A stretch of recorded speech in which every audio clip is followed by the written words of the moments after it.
you in green. Count 'em. 1, 2, 3, it's time for me to close shop. Give you new battle wounds from something that's shot and found at the dock. And that's bad moves like driving 95 south, going north in the I'ma get this money until the belly jig is up. As y'all can school bus, teach the kids how to cuss. Poking with that big fork, get that milk money up. silly bastards. Release the cream, got the home team advantage. This is Northern League.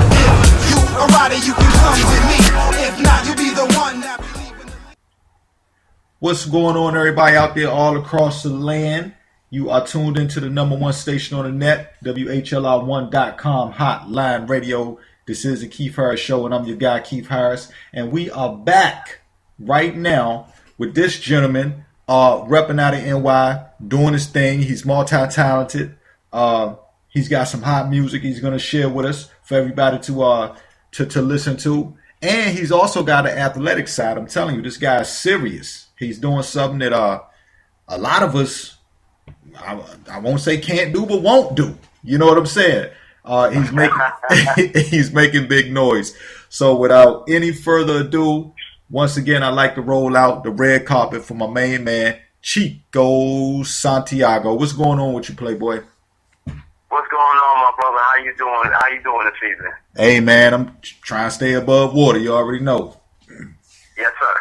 Yeah, indeed, man. So how you doing up there, man? How's your evening been so far? I'm doing good, man. You know, just grinding, man, and just trying to do the best that I can. You know, with this music game. You know, it's real funny, man. You know, you can't dance on every set, you know, but everybody has a different interpretation of hip hop. I like how you said that, though. You know what I'm saying? Yes, sir. That's real, man. What do you? I don't know. I guess since we done went there, like, what do you think the state of hip hop is in right now? Which it ain't in a bad place in my personal opinion, but you know, things is a little different. You know, you hear people talk about NY ain't got it no more, or NY lost it. Me personally, I'm East Coast. I'm East Coast. Always have been. You know what I'm saying? I love my NY music, the whole East Coast thing. Where do you think music is at these days, man? I just think, as far as the music is going now, I think is in a great space right now because, you know, you got different generations have different things. Like, I grew up with, you know, just going as a kid, you know, just seeing the guys setting up the little DJ equipment and stuff like that in the parks, you know, in the parks, and being from the Bronx, you know, being from there, and you just seeing things like that. Right. And compared to now, you know, is way different, man. It's you know, hip hop in itself is a lifestyle, you know, because you got the break dancing, you got the rapping, and you have people, you know what I'm saying, writing on walls and writing on trains. Yeah. So the transition from back then to now is so different. You know, it's like, you know, some people say it's watered down now. Yeah. You know, but I mean, it's like apples and oranges. You know, they say like, oh, the old school hip hop artists, they didn't really talk about much. Yeah, well, it's true because, you know, they was having fun. You know, and it went from that to gangster rap with NWA coming out. Yeah. You know, to F the Police and stuff like that, to Hey, What's Up, Hello, and then, you know, Fetty Wap and stuff like that. So everybody has a different view of hip hop, and I'm not knocking them for it, you know, because I'll be biased to say that yeah, I like the old school rap. You know, from the foundation, you know, and what we need to do is we need to teach the younger audience where all of this came from. You know, it's like having it's like making a dish. You know, you make a dish and it's traditional, and throughout the years, people are gonna add something here and there, and it's gonna change the whole flavor of the state of hip hop. Right. But you know, it's still the plate is still gonna taste good. You know, but it's gonna be a little differences, and I can't knock nobody for that. I think everybody's doing a great job. Yeah. You know, some people may like it, some people don't, but hey, it is what it is. You know, that's something that's out of our control. But I think it's in a good space, and you know, everybody just have to embrace it. You know, you don't have to like it, but just embrace it, because 10 years from now it's gonna be something different, where people 10 years ago are gonna be like, man, I don't like that, man, that's whack. You know, so you have to appreciate all kinds of hip hop. You know, it's a great thing right now. That's true, though. That's true, and I like the way you put that in a metaphor. I haven't heard it put too many different better ways, but like you say, when you talk about a good plate of food, because really, the you know, hip hop music and rap music, it is good food for the soul. And so when you use when you use that terminology and you say, hey, this plate is still good, but throughout time, people just kind of switch up the ingredients. Some may add a flavor here, take a flavor, whatever the case is, and that plate's still good. And things have to evolve like that. Right. You know what I'm saying? Right. It's like, imagine, you know, for people out there, it's like, imagine if we ate steak all the same ways that we used to eat it. Or, you know, if you were vegetarian, imagine if they never evolved with ways that you choose or options that you got, or ways to eat your vegetables, everything would still taste the same. You know what I'm saying? Yes, I agree with you. That makes perfect sense, my man. So when did I know you grew up, you know, in the culture of hip hop and rap. When did you decide that this was, you know, something that you kind of wanted to share with everybody, and, you know, something you wanted to share with the world? Well, really, you know, being on the road doing the basketball and unicycle thing, you know, I had my older brothers. My older brothers were always writing, you know, because they listened to the you know, the Run DMC, the Grandmaster Flashes, you know, Just Ice, you know, and so on and so forth. And I used to just sit around and just watch them, you know, write lyrics, you know, rapping back and forth, you know, listening to the tapes until it popped, you know, and I would just sit there and enjoy it and absorb it, you know. But I was afraid of opening up like that. You know, until one day, you know, I just started writing, you know, as a matter of fact, it was, 93, Wu-Tang Clan came out, Nas came out with Illmatic, and Black Moon came out, and that just cracked my mind open, and I was like, you know what, I can really do this, you know, and I just started writing, you know, just started doodling, and, just, you know, joking around with it, and then, one day I actually wrote a full-length rap off of It Ain't Hard to Tell by Nas. Wow. And I was spitting it to my cousin. And he was like, yo, you got something. You know, keep writing. So I kept writing, and I went to a open mic night in Vegas. I used to live in Las Vegas. Oh, word. Many years ago. Yes. And so he took me to an open mic night. And they was like, hey, man, does anybody rap out here? And he grabbed my hand and raised my hand. I'm like, yo, what are you doing? You know, so it was like, yo, shorty, yo, come here. Yeah. You know, so I went up on stage, and I just started rapping, man. And they didn't boo me. You know, they didn't kick me off the stage. And they just looked like dumbfounded, man. And I was the same way. So I was like, I know I have something good. Yeah. And I just kept going from there. You know, I just kept going from there, just working on my craft, just grinding, man. And then I ended up moving upstate. And I just started to work on my craft, man. And I just said, you know what? I'm just going to start doing these shows. Word. And I started doing the shows, man, and people just started gravitating to it. Word. And that's how it went. Yeah, but I've been rhyming for a minute, you know, and I was just working on my craft. Just as much as I was riding my bike and playing basketball. Word. So that's how that evolved. Yeah. And you know what? That's crazy too, because even everything you just said, you know, when you talk about the rhyme and the riding the bike and the playing ball, all of those are elements, really, when you think about music and the culture of hip hop and rap, where it come from, you know what I'm saying? And so it's kind of crazy because all of those go together. Like, I know we all came up doing that. You know what I'm saying? Yes. Those was the three things that we all came up with. Three of the things that all of us can say we came up doing. Like, not everybody came up, you know, running the streets, or you had a lot of people who joined, you know, people do different things. You know what I'm saying? But that right there is one thing that everybody can say that they came up doing. for you, like, what about producers wise? Like, and people, do you got producers you work with, or you kind of make your own beats? How you do it? Well, I collaborate with different people, as far as like producing. We're going to a lab, for example, say like you and me going to a lab, and I hear something that I heard from a radio station that plays, say like rock and roll, for example, or soft rock or something, or wherever I get the idea from, and then I just build off of that.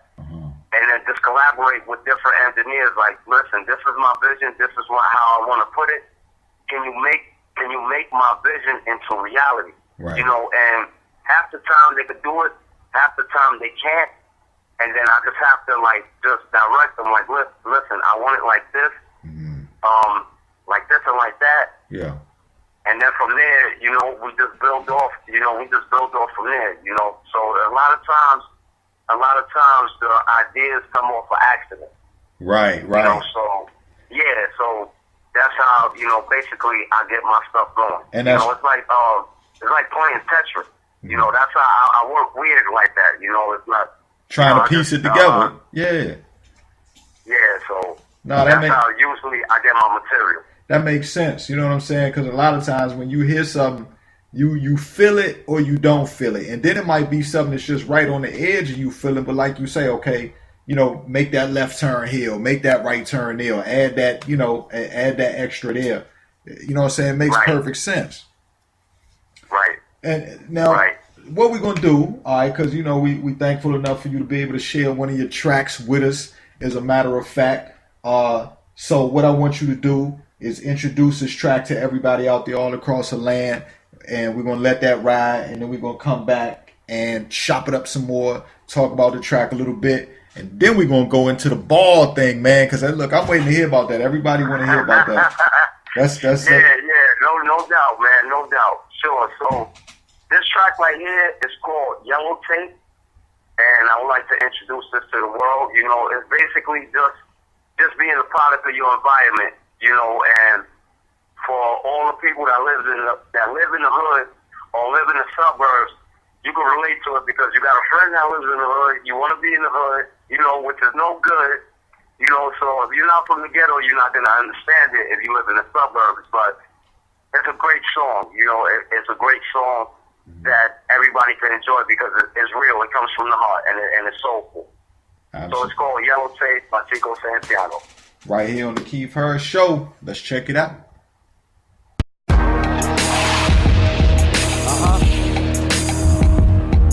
Yeah. Santiago. Yeah. Here we go. Only the strong survive in these days and times, and the weak is outlined cause they followed the blind. Hey, such a sad situation, and Lord knows it's hell out here. Day to day what we facing, one nation under fire. I pledge my allegiance to keep these feet off our necks. We no underachievers. Please believe that this man works in mysterious ways, so we can see the sunrise and the babies can play. Ain't no room for the wicked, keep gunning them down. In the heart of Babylon, I'm standing my ground. We shall overcome someday from the pain and misery. Trying to hold us back, but they can't get rid of G's. It makes me wonder sometimes, ducking the straight nine, walking along the yellow tape and blood near the chalk lines. Watch them signs, cause life throws curveballs. One fatal strike will leave you cold in the city more. It makes me wonder sometimes, ducking the straight nine, walking along the yellow tape and blood near the chalk lines. Watch them signs, cause life throws curveballs. One fatal strike will leave you cold in the city more. Watch them signs, cause life throws curveballs. One fatal strike will leave you cold in the city more. It makes me wonder sometimes, ducking the straight nine, walking along the yellow tape and blood near the chalk lines. I play to win with a fucked up hand. That's the way the cards were dealt, Molina part of the plan. Yeah, I got a way to get out of the bucket. So close but yet so hard to reach or touch it. Up the pissy elevators, the cracked out hallways. Bunch of animals trapped in society's maze. So amazed how the hollows hit a kid a day. Ricochets, cold case, nobody knows who sprayed. That's why I look both ways before I'm crossing the street. Cause it only takes a second to put tags on your feet. Fighting hard on the front lines of everyday's battles, knowing one day when my boys at my age don't have to. Mind yours, get what you can instead. never look back. Keep looking forward, it's your best bet. Until then, I hit the hood harder. Get rich or die trying just to own my own Carter. Come on. It makes me wonder sometimes, stuck in the straight line, walking along the yellow tape and blood near the chalk lines. Watch them signs, cause life throws curveballs. One fatal strike will leave you cold in the city morgue. Watch them signs, cause life throws curveballs. One fatal strike will leave you cold in the city morgue. It makes me wonder sometimes, stuck in the straight line, walking along the yellow tape and blood near the chalk lines. Yeah, that's right. Everybody, you tuned in to WHLI1.com Hotline Radio. That was Yellow Tape with my man Chico Santiago. And that was taking it back. I got to keep it 100. That was taking it back to the essence of what I like to call hip-hop music. You know what I'm saying? What place was your mind in when you wrote that, bro? I just, my mind was, being from Castle Hill Projects, I was thinking about all the hardships and the struggles that goes on each and every day in each and every ghetto in the United States. Mm-hmm. So, just traveling a lot and seeing all the ghettos and being in a lot of the ghettos of America, you see this every day. So you gotta give something that the people can really feel and really can understand if you living in the ghetto. You see that every day. You see people getting shot. You see, it's a survival of the fittest being in the ghetto, because everybody has an idea to get out. But the thing is, how you gonna put that plan into motion to get out? Yeah. Because you think about it, you in the hood, you got probably like a 2-3 mile radius in your hood. Everybody's repping their hood, this, that, blood, crip, whatever. But what is your plan to get out to make it better for not only yourself, but for your family? And everybody wants to do better for their family. So you got to think of creative ways to get out of it. And one of the things for me is education. Education is important. People are like, slow money ain't no money. I'd rather be on the corner flipping these 100 packs, and it's not about that, because you're selling for somebody else. Now, you want to be your own boss. You want to have the nice lifestyle, the big house in the suburbs, the nice car and stuff like that, but it starts with education first in order to get out of the ghetto. And a lot of people don't experience that. And it's sad because we're very smart. We're very smart and we're very intelligent and very creative. So you got those people, it's like a crab in the bucket mentality. Yep. You want to do better, but you got somebody pulling you down. Like, nah, man, let's just chill here and drink a 40. Let's yeah, right, exactly. You know what I'm saying? So you got to break away from that. It's hard. It's easier said than done. Mm-hmm. So you got to break away from that and figure out what you want to do to get out. Because it's programmed for us to be locked in there and not do nothing, to kill each other, and that's not cool, man. You gotta be creative, get out, and pull the next man. You teach one, you teach 1,000. So that's what I believe in, and that's what helped me get out. And that's real too, man. You know what I'm saying? Because a lot of people, and we get ready to get into what you do also. And I want to just kind of echo what you said and commend you on the way you put that, because it's true, and what you're doing. Because, like you said, a lot of people don't realize that there's a lot of different things they could do to get out. A lot of cats think that they just straight gotta hustle their way out, and that ain't to knock what nobody doing, because everybody got their different things that they going through. You know what I'm saying? Yes. But when they can eventually get to that door that might be open for them, it's good for them to be able to walk through it. You know what I'm saying? Right. A lot of people a lot of people don't have the doors open, but when they get through. And so it's good with people like yourself and what you do, because you show cats that there's something else to be able to see. Something that a lot of people ain't willing to show our people. You know what I'm saying? And so Right.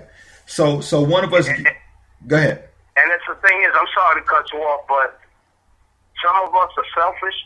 Instead of like asking, like, how do you do that? How do you do that?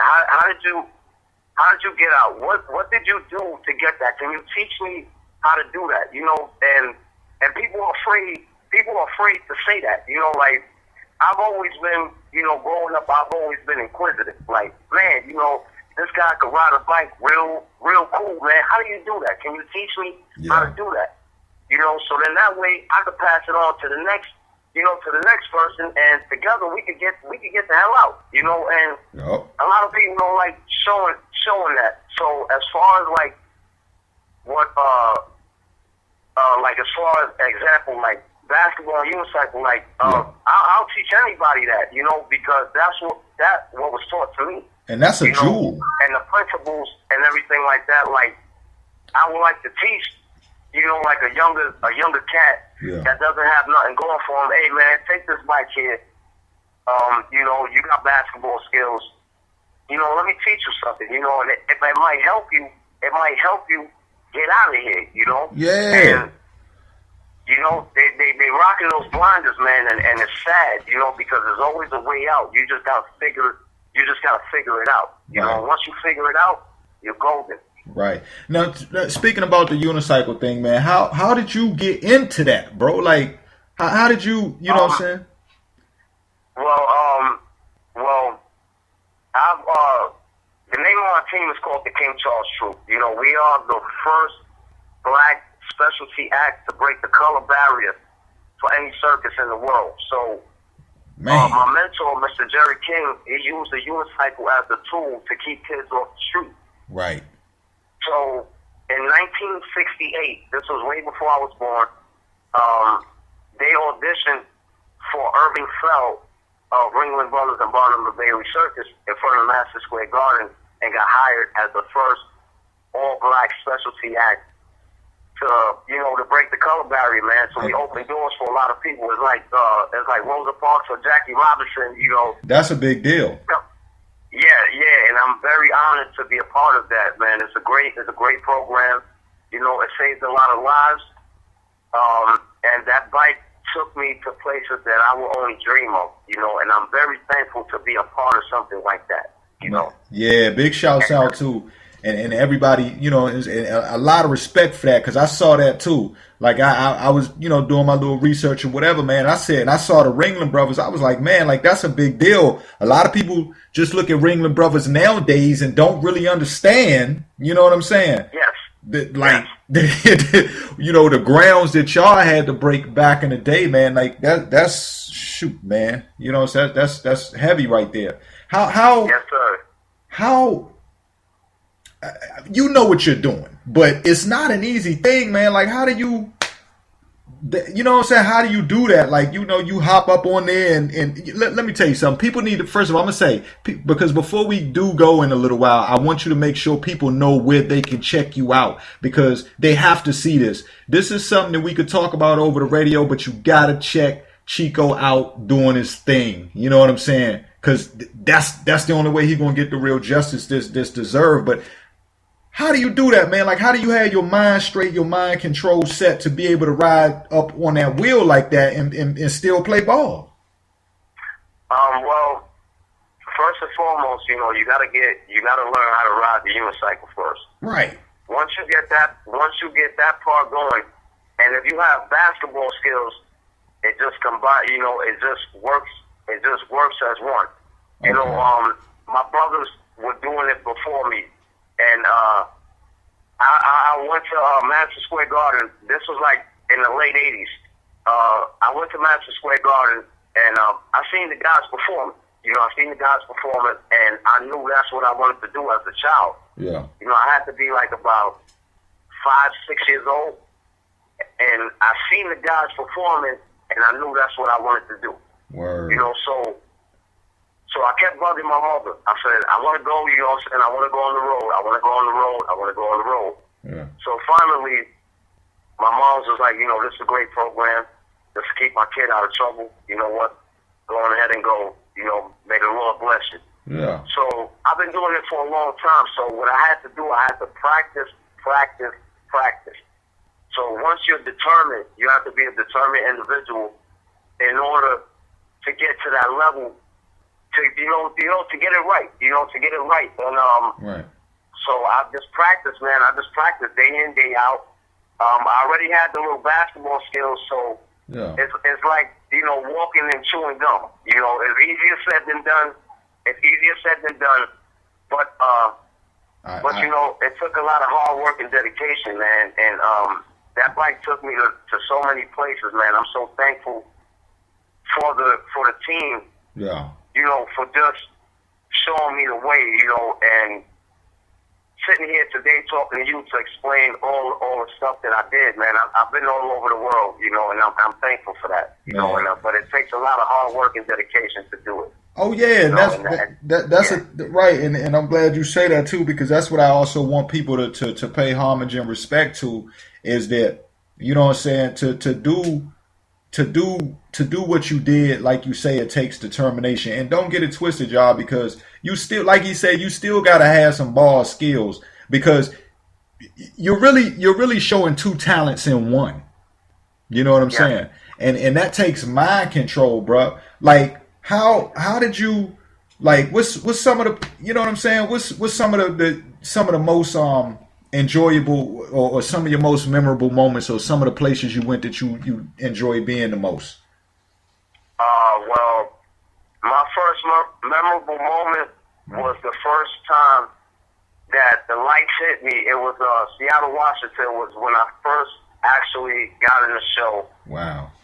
And, you know, and did my thing. And I've been to places like Japan, Moscow, Russia, Seoul, Korea, Mexico, Monaco, France. Dang. I've been in Germany for 2.5 years, Amsterdam, Luxembourg, you name it. I've damn near been everywhere, you know, all over the United States.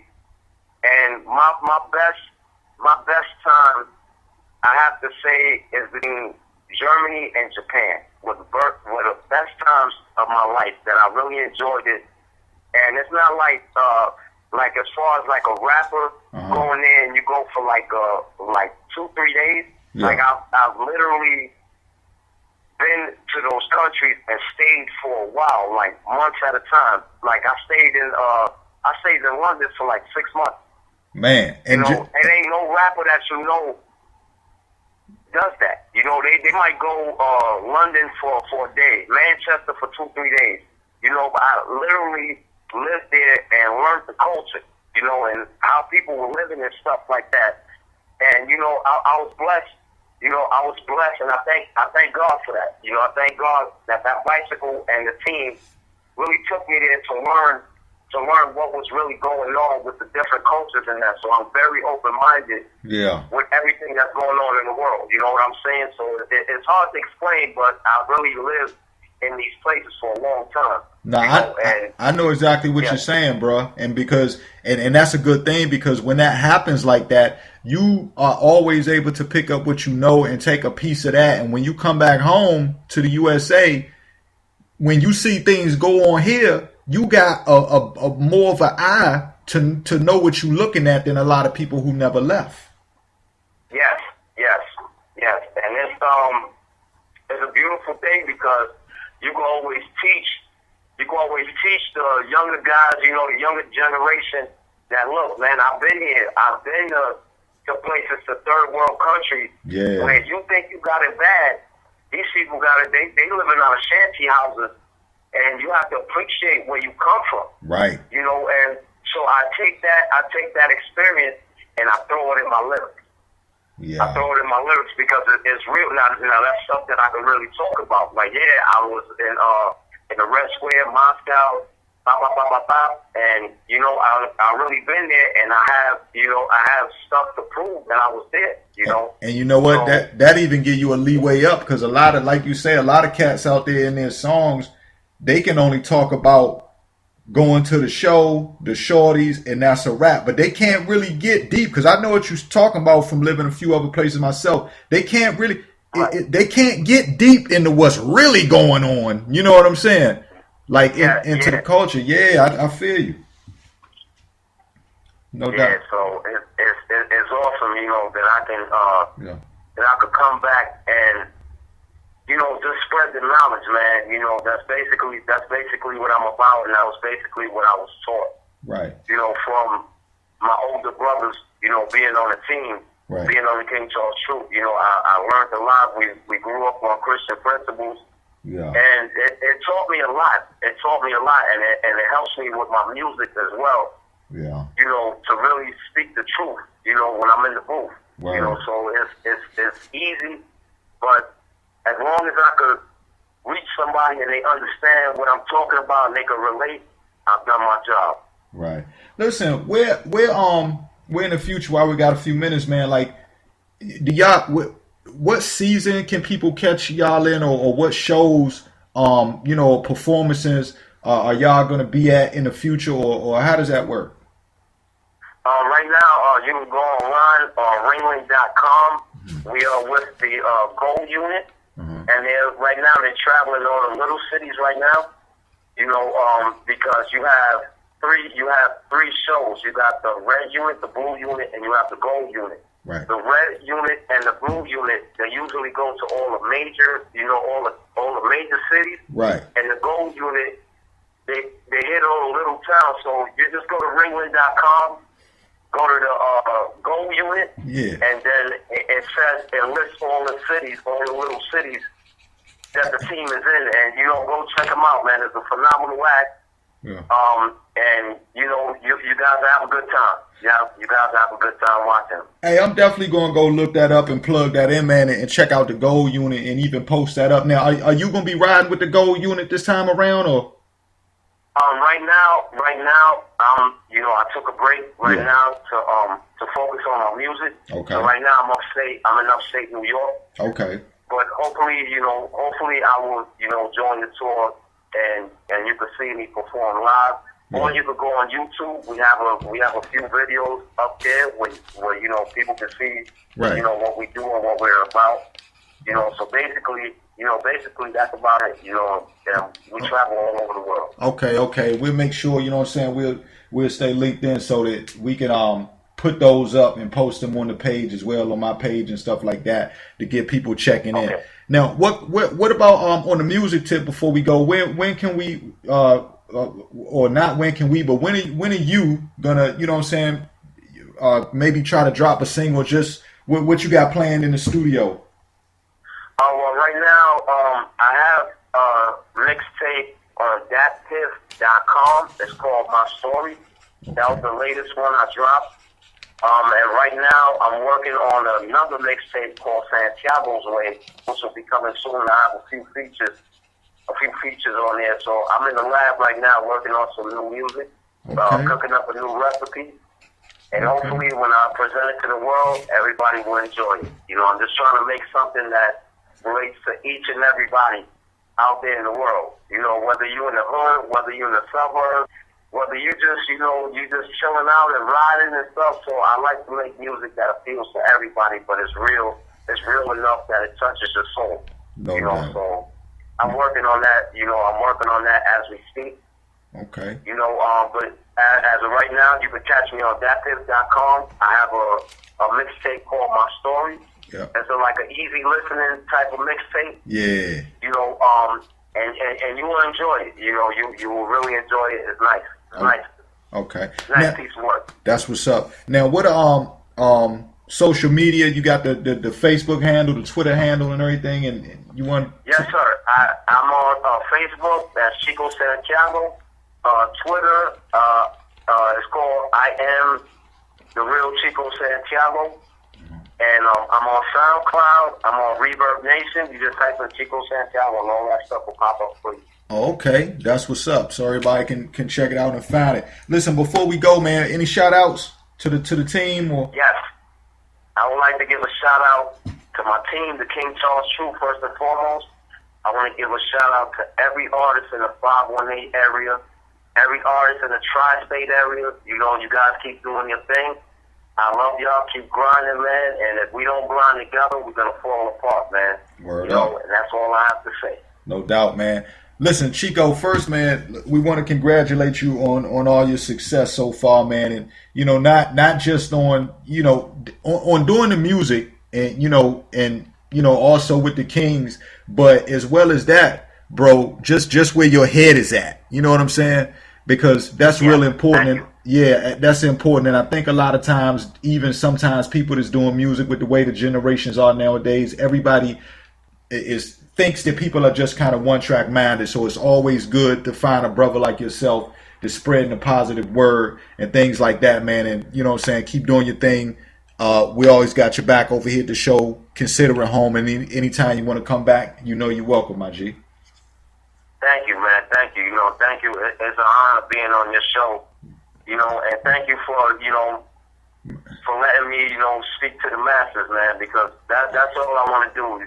That's all I want to do is just teach the masses, man. If I could save one, I'd save 1,000. And it's an honor on your show. And thank you so much. No doubt. And big shouts out to Palu, man. If you out there listening, you know what I'm saying? Yeah. Shouts out to him. Yeah.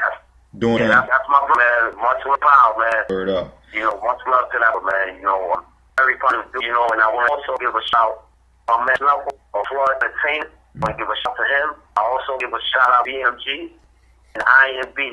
and everybody in the 518, man. I love all those guys, man. I keep doing things. Thank you much for having me on your show. No, man. Listen, everybody out there, you've been to the Harris Show. We've been talking to man Chico Santiago. Make sure you check out on SoundCloud. Also catch him at D.M.V.KeithHarris. He got the mix out now called My Skin.